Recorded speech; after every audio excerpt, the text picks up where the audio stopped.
Yes, see the problem everyone. Determine the duty payable by Mr. Chinmay from the following details. ನೋಡಿ ನಾವೇನು calculate ಮಾಡಬೇಕಾಗುತ್ತೆ ಅಂದರೆ duty payable calculate ಮಾಡಬೇಕಾಗುತ್ತೆ ಈ ಪ್ರಾಬ್ಲಮಲ್ಲಿ. So see the information which is given there. Assessable value of imported goods rupees 5 lakh. Imported ಗುಡ್ಸ್ನ assessable value 5 lakh. Basic customs duty 10% ಅಂತ ಹೇಳಿದರೆ, so we are suppose to calculate 10%.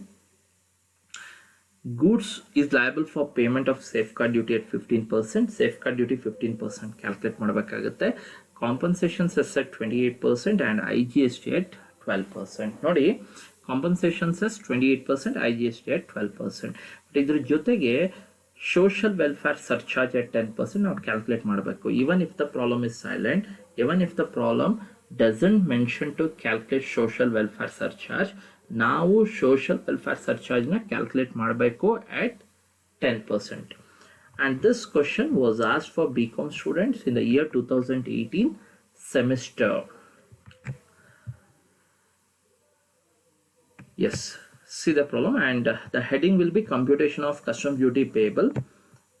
Okay, ನಾವಿಲ್ಲಿ ಯಾವ್ದನ್ನ particulars ತೊಗೊಳ್ತೀವಿ students, but ಪ್ರಾಬ್ಲಮಲ್ಲಿ ಏನು ಹೇಳ್ಯಾರ ಅಂತ ಹೇಳಿದ್ರೆ customs duty determine the duty payable ಅಂದರೆ ನಾವು ಬರೀ ಕಸ್ಟಮ್ಸ್ ಡ್ಯೂಟಿ ಕ್ಯಾಲ್ಕುಲೇಷನ್ ಮಾತ್ರ ತೋರಿಸ್ಬೇಕು.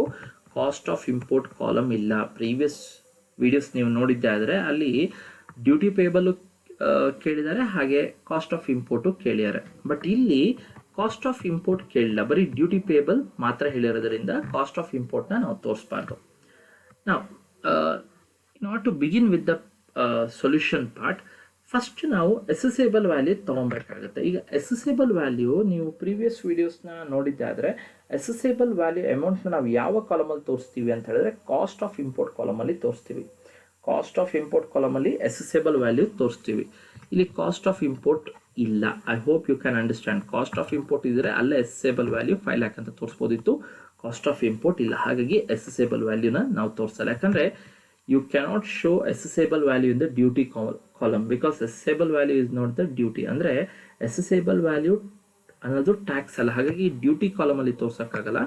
ಅಸೆಸೇಬಲ್ ವ್ಯಾಲ್ಯೂನ ನೀವು ಕಾಸ್ಟ್ ಆಫ್ ಇಂಪೋರ್ಟ್ ಕಾಲಮ್ ಅಲ್ಲೇ ತೋರಿಸ್ಬೇಕು.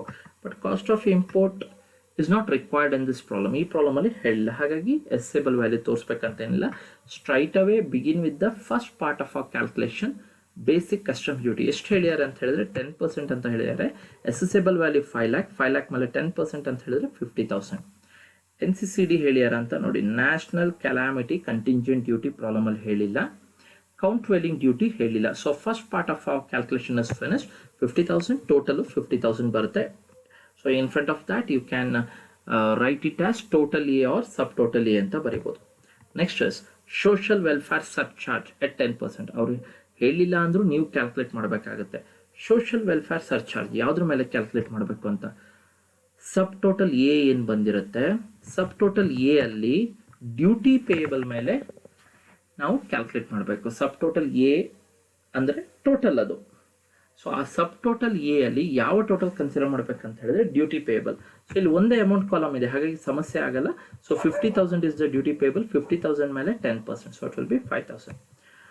ನೆಕ್ಸ್ಟ್ ಸೇಫ್ಗಾರ್ಡ್ ಡ್ಯೂಟಿ ಹೇಳ್ಯಾರ ಅಂತ ನೋಡಬೇಕು. Yes, safeguard duty it is mention. So add safeguard duty at 15%. Safeguard duty ಯಾವ್ದ್ರ ಮೇಲೆ ಅಂತ ಹೇಳ್ಬಿಟ್ಟು ಅಸೆಸೇಬಲ್ ವ್ಯಾಲ್ಯೂ ಮೇಲೆ. So how much is the assessable value? 5 lakh. 5 lakh ಮೇಲೆ 15% ಅಂತ ಹೇಳಿದ್ರೆ 75,000. ನೆಕ್ಸ್ಟ್ ಪ್ರೊಟೆಕ್ಟಿವ್ ಡ್ಯೂಟಿ ಹೇಳಿಲ್ಲ, ಆಂಟಿ ಡಂಪಿಂಗ್ ಡ್ಯೂಟಿ ಹೇಳಿಲ್ಲ. So we have finished with the second part of our calculation. Total a 50,000ಗೆ ಈ 5,000 ಮತ್ತು 75,000 ಆ್ಯಡ್ ಮಾಡಿ. So total b will appear. So does 1,30,000. Next is we are supposed to calculate IGST. IGST calculate ಮಾಡಬೇಕು. IGST 12% ಅಂತ ಹೇಳಿರಿ. ಯಾವುದ್ರ ಮೇಲೆ 12% ಅಂತ ಹೇಳ್ಬಿಟ್ಟು ನೋಡಿ. ಯಾವುದ್ರ ಮೇಲೆ 12% ಅಂತ ಹೇಳಿದ್ರೆ ಕಾಸ್ಟ್ ಆಫ್ ಇಂಪೋರ್ಟಿನ ಟೋಟಲ್ ಬಿ ಏನು ಬರುತ್ತೆ, ಕಾಸ್ಟ್ ಆಫ್ ಇಂಪೋರ್ಟ್ ಕಾಲಮ್ ಅಲ್ಲಿ ಟೋಟಲ್ ಮಾಡ್ತೀರಾ. ಟೋಟಲ್ ಬಿ ಏನು ಬರುತ್ತೆ ಅಂದರೆ ಸಬ್ ಟೋಟಲ್ ಬಿ ಇಂದು ನೀವು ತೊಗೊಬೇಕಾಗತ್ತೆ. ಅದ್ರ ಮೇಲೆ IGST ಕ್ಯಾಲ್ಕುಲೇಟ್ ಮಾಡ್ತೀವಿ. ಪ್ರೀವಿಯಸ್ ವಿಡಿಯೋಸ್ನ ನೀವು ನೋಡಿದ್ದಾದರೆ ಗೊತ್ತಾಗುತ್ತೆ. ಈಗ ಇಲ್ಲಿ ಕಾಸ್ಟ್ ಆಫ್ ಇಂಪೋರ್ಟ್ ಇಲ್ಲ. ಕಾಸ್ಟ್ ಆಫ್ ಇಂಪೋರ್ಟ್ ಇದ್ದಿದ್ರೆ ಅದರ ಟೋಟಲ್ ಏನು ಬರುತ್ತೆ, ಟೋಟಲ್ ಬಿ ಅಂತ ಬರಿತಿದ್ವಿ. ಆ ಕಾಸ್ಟ್ ಆಫ್ ಇಂಪೋರ್ಟಿನ ಟೋಟಲ್ ಮೇಲೆ IGST ಕ್ಯಾಲ್ಕುಲೇಟ್ ಮಾಡ್ತೀವಿ. ಇಲ್ಲಿ ಕಾಸ್ಟ್ ಆಫ್ ಇಂಪೋರ್ಟ್ ಇಲ್ಲ. ಸೊ ಹಾಗಾಗಿ ಇಲ್ಲಿ ಹೇಗೆ ನಾವು IGST ಕ್ಯಾಲ್ಕುಲೇಟ್ ಮಾಡ್ತೀವಿ ಅಂತ ಸಿಂಪಲ್ ನೋಡಿ. ಇಲ್ಲಿ within brackets it is mention ಯಾವ್ದ್ರ ಮೇಲೆ ಕ್ಯಾಲ್ಕುಲೇಟ್ ಮಾಡಬೇಕಾಗುತ್ತೆ ಅಂದರೆ a v plus total b ಅಂದರೆ ಎಸೆಸೇಬಲ್ ವ್ಯಾಲ್ಯೂ ಎಷ್ಟಿದೆ assessable value 5 lakh plus duty ಪೇಯಬಲ್ನ ಟೋಟಲ್ ಏನಿರುತ್ತೆ ಟೋಟಲ್ ಬಿ ಅಂತ ಏನು ಬರೆದಿರ್ತೀರ ಡ್ಯೂಟಿ ಪೇಯಬಲ್ ಅದರ ಟೋಟಲ್ ಸೊ ಆ ಟೋಟಲ್ನ ನೀವು ತೊಗೊಬೇಕಾಗುತ್ತೆ ಸೊ ಎಷ್ಟು ಡ್ಯೂಟಿ ಪೇಯಬಲ್ನ ಟೋಟಲ್ ಪ್ರೀವಿಯಸ್ ಟೋಟಲ್ ಎಷ್ಟು 1,30,000 so 5 lakh assessable value plus duty ಪೇಯಬಲ್ನ total that is total b ಅಂತ ನೀವು ತೊಗೊಂಡಿರ್ತೀರ 1 lakh ಟೋಟಲ್ 6,30,000 ಆಗುತ್ತೆ ಸೊ ಅದರ ಮೇಲೆ 12% 75,600 ಆಗುತ್ತೆ ಹಾಗೆ ಕಾಂಪನ್ಸೇಷನ್ ಸೆಸ್ ಹೇಳಿದ್ರೆ add compensation cess at 28% so ಅದು ಅಷ್ಟೇ ಅಮೌಂಟ್ ಯಾವ್ದು ತೊಗೊಬೇಕಂತ ಹೇಳಿದ್ರೆ IGSTಗೆ ಯಾವ ಟೋಟಲ್ ತೊಗೊಂಡಿರ್ತೀರ same total you have to consider in order to calculate compensation cess. So 6,30,000 mele it is set that 28% into 28%. So it will be 1,76,400. So ಅಲ್ಲಿಗೆ customs duty payable ಎಷ್ಟಾಗುತ್ತೆ ಅಂತ ಹೇಳಿದ್ರೆ 3,82,000 is the customs duty payable. So ಇಲ್ಲಿ ಒಂದು ಅರ್ಥ ಮಾಡ್ಕೊಳ್ಳಿ so this is very much important students IGST calculate ಮಾಡಬೇಕಾಗುತ್ತೆ rate ಕೊಟ್ಟಿರ್ತಾನೆ ಬಟ್ ಯಾವ ಅಮೌಂಟ್ ಮೇಲೆ ಕ್ಯಾಲ್ಕುಲೇಟ್ ಮಾಡಬೇಕು ಅಂತ ಹೇಳ್ಬಿಟ್ಟು you have to be particular so ಯಾವುದ್ರ ಮೇಲೆ ಅಂತ ಹೇಳಿದ್ರೆ ಈಗ IGST ನೀವು ಕ್ಯಾಲ್ಕುಲೇಷನ್ಗೆ ಬರೋಕ್ಕಿಂತ ಮುಂಚೆ ನೀವೇನು ಮಾಡ್ತೀರಾ ಟೋಟಲ್ ಸಬ್ ಟೋಟಲ್ ಬಿ ಅಥವಾ ಟೋಟಲ್ ಬಿ ಅಂತ ಕ್ಯಾಲ್ಕುಲೇಟ್ ಮಾಡಿರ್ತೀರ ನಿಮಗೆ ಎರಡು ಟೋಟಲ್ ಸಿಗುತ್ತೆ ಒಂದು ಕಾಸ್ಟ್ ಆಫ್ ಇಂಪೋರ್ಟ್ ಇರುತ್ತೆ ಮತ್ತೊಂದು ಟೋಟಲ್ ಡ್ಯೂಟಿ ಈ ಎರಡು ಅಮೌಂಟ್ ಕಾಲಮಿನ ಟೋಟಲ್ ಇರುತ್ತೆ ಈಗ ಈ ಪ್ರಾಬ್ಲಮಲ್ಲಿ ಕಾಸ್ಟ್ ಆಫ್ ಇಂಪೋರ್ಟ್ ಇಲ್ಲ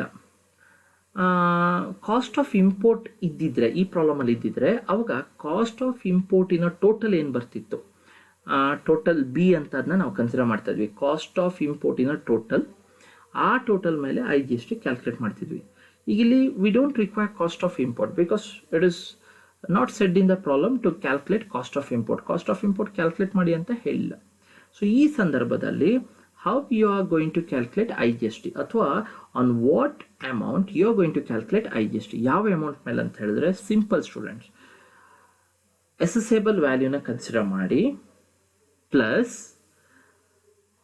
ಡ್ಯೂಟಿ ಪೇಯಬಲ್ನ ಟೋಟಲ್ ಎಷ್ಟು ಸೊ ಡ್ಯೂಟಿ ಪೇಯಬಲ್ನ total 1,30,000 so 5 lakh assessable value plus total b ಅಂದರೆ ಟೋಟಲ್ ಬಿ ಯಾವುದು ಅಂದರೆ ಇಲ್ಲಿ ಒಂದೇ ಅಮೌಂಟ್ ಕಾಲಮ್ ಆಗಿರೋದ್ರಿಂದ ಡ್ಯೂಟಿ ಪೇಯಬಲ್ನ total 1,30,000 so it will be 6,30,000 in this way we are going to calculate IGST and compensation cess.